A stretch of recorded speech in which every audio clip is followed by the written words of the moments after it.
Welcome to book one of the Fluzz Balls. The Fluzz Balls say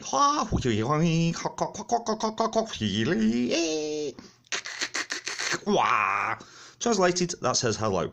So I've translated the whole book for you. The Fluzz Balls, let's meet some of the characters. We have Hairy Ball, the Nuts Balls brothers, Love Ball, Scruffy Ball. We have Bald Ball, Lecture Ball, and Dave, the pre-op ball. So, the Nuts brothers went camping. They excitedly set up camp.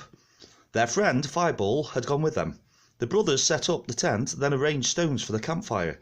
They both looked at Fireball. He knew they wanted him to sit in the pit. Finally, the Nuts brothers managed to get the Fireball to sit in the pit. The camp was now complete. It did not take long before the Nuts brothers were dancing around madly with a Fireball dancing in the pit. To everyone's surprise, Hairy Ball came walking past. Hairy Ball had a brother, but he had not seen him for years because he lived in the Albert Hall. It did not take long before they were all laughing at who could dance the silliest. The Balls brothers and Hairy Ball could not wait to get into the sack for a sleep. They all chuckled at what a sight they looked. Fireball sat outside the tent, lighting up the surrounding area to keep away any prowling bears or wild animals, so his friends could sleep in their sack.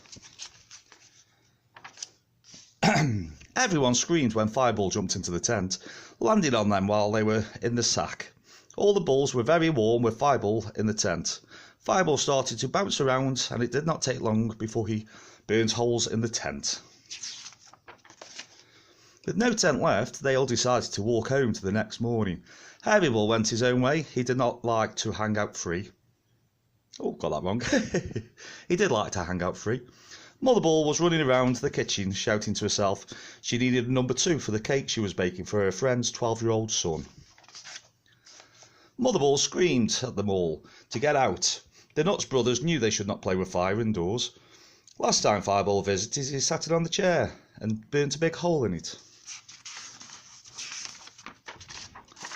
They decided to go down to the swimming pool. When they saw the water, they all ran and jumped in.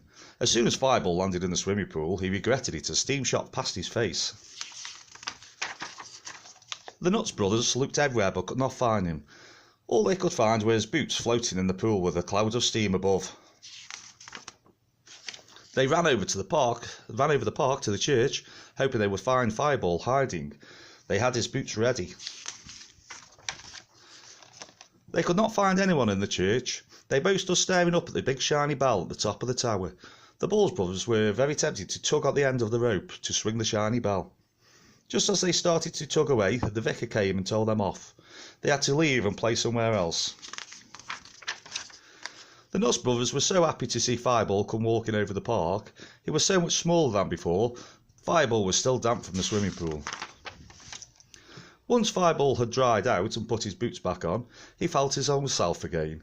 They could not wait for the next day to see what adventures they got up to. Funky Ball loved to be funky. Wherever he went, he oozed funkiness. Funky Ball went to visit his friend Love Ball, who lived in a love cave on the side of the mountain. They loved to get funky in a love cave. Funky Ball entered through the Love Ball's tunnel to a love cave, where they strutted their funky stuff to funky music.